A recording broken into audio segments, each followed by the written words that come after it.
ጤናማ ምግብ መብላት ብቻውን በቂ ነው ብላችሁ ታስባላችሁ? እስኪ አንድ ጥያቄ ልጠይቃችሁ። ሙዝና ወተት ቀላቅላችሁ ወይም ጁስ አድርጋችሁ ጠጥታችሁ ታውቃላችሁ?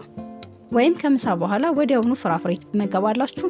መልሳችሁ አዎ ከሆነ ሳታውቁት በገዛ እጃችሁ ጤናችሁን እየጎዳችሁ ሊሆን ይችላል። አንዳንዴ ሁለት በጣም ጤናማ የሚባሉ ምግቦች ሲገናኙ በሆዳችን ውስጥ መርዝ ሊፈጥሩ ይችላሉ። የምግብ አለመፈጨት፣ የሆድ መነፋት፣ አልፎ ተርፎ ለከባድ የቆዳ በሽታና ለክብደት መጨመር ይዳርጋሉ። በዛሬው ቪዲዮ በየቀኑ የምንነሳሳታቸው በፍጹም አብሮ መበላት የሌለባቸው 5 የምግብ ውህዶችን ይዘን መጥተናል። እኔ ሚድዋይፍ ራሄል ጥላሁን ነኝ። አብራችሁን ቆዩ። የመጀመሪያውና ብዙዎቻችን የምንወደው ስህተት ሙዝና ወተት ነው። ሙዝ በወተት በአናናስ ሙዚ በጣም ጣፋጭ እንደሆነ እናውቃለን። ነገር ግን በአዩርቬዳ ወይም የጥንታዊ ሕክምና ጥበብና በዘመናዊ ጥናቶች መሰረት ይህ ውህድ በሰውነት በጣም ከባድ ነው። ለምን?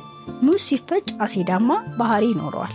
ወተት ደግሞ ጣፋጭና ቀዝቃዛ ነው። ስለዚህ ሁለቱ ሲቀላቀሉ የምግብ መፈጨት ሂደትን ይዛባሉ። ይህ ውህድ በሰውነታችን ወይም በሆዳችን ውስጥ ቶክሲን ወይም መርዛማ ዝቃጭ ይፈጥራል። ይህ ደግሞ ለሳይነስ፣ ለጉንፋን፣ ለሳልና ለአክታ መብዛት ምክንያት ይሆናል። እንዲሁም ድካምና የሰውነት ክብደት ስሜትን ይፈጥራል። መፍትሄ: ሙዝን ለብቻው ብሉ፣ ወተትን ለብቻው ጠጡ። የግድ መቀላቀል ካለባችሁ ሙዙ በጣም እንደበሰለ አረጋግጡና ትንሽ ካርዲነም ወይም ሄል ወይም ቀረፋ ጨምሩበት። ይህም የምግብ መፈጨት ሂደቱን ያቀለዋል። ሁለተኛው በምሳ ወይም ከእራት በኋላ ጣፋጭ ዴዘርት ብለን ፍራፍሬ መብላት ነው። ይህ በጣም የተለመደ ልማድ ነው፣ ግን ትልቅ ስህተት ነው። ፍራፍሬዎች ለመፈጨት በጣም ቀላል ናቸው። ከ20 እስከ 30 ደቂቃ ብቻ ይፈጃሉ። በሌላ በኩል ደግሞ እንጀራ፣ ስጋ ወይም ሩዝ ያሉ ምግቦች ለመፈጨት ሰዓታት ይፈጃሉ። ስለዚህ በምግብ ላይ ፍራፍሬ ስትበሉ ፍራፍሬው በፍጥነት መፈጨት ሲገባው በምግቡ ተይዞ ይቆያል። እዚያ ሆዳችሁ ውስጥ መብላላትና መፍላላት ፈርመንት ይጀምራል። ይህ ነው ለጋዝ፣ ለሆድ መነፋትና ለሆድ ህመም የሚዳርገን። መፍትሄ: ፍራፍሬውን ምግብ ከመብላታችሁ ከ30 ደቂቃ በፊት፣ ምግብ ከበላችሁ ከ2 ሰዓት በኋላ ልትበሉ ይመረጣል። ወይም በኋላ ማለት ነው። ፍራፍሬ በባዶ ሆድ መመገብ ነው ትክክለኛው መንገድ። ሶስተኛው ማርን ማሞቅ ወይም በፈላ ውሃ ውስጥ መጨመር ነው። ማር ተፈጥሯዊ መድኃኒት ነው። ነገር ግን ማር ከ40 ዲግሪ ሴልሺየስ በላይ ሲሞቅ በውስጡ ያለው ኢንዛይም ይሞታል። እንዲሁም አወቃቀሩ ወደ መርዛማነት ይቀየራል። የሞቀ ማር በሰውነታችን ውስጥ እንደ ሙጫ ቢሉ በመሆን የምግብ መፈጨት ቱቦዎችን ይዘጋል ተብሎ ይታመናል። ማርን አብስሎ መብላት ወይም በጣም በፈላ ሻይ ውስጥ ጨምሮ መጠጣት ጥቅሙን ወደ ጉዳት መቀየር ነው። መፍትሄ: ሻይ ወይም ወተት ከጠጣችሁ በኋላ ወይም ትንሽ እስኪቀዘቅዝ ጠብቃችሁ ማርን ጨምሩ። ማርን በፍጹም እሳት ላይ አትጣዱ።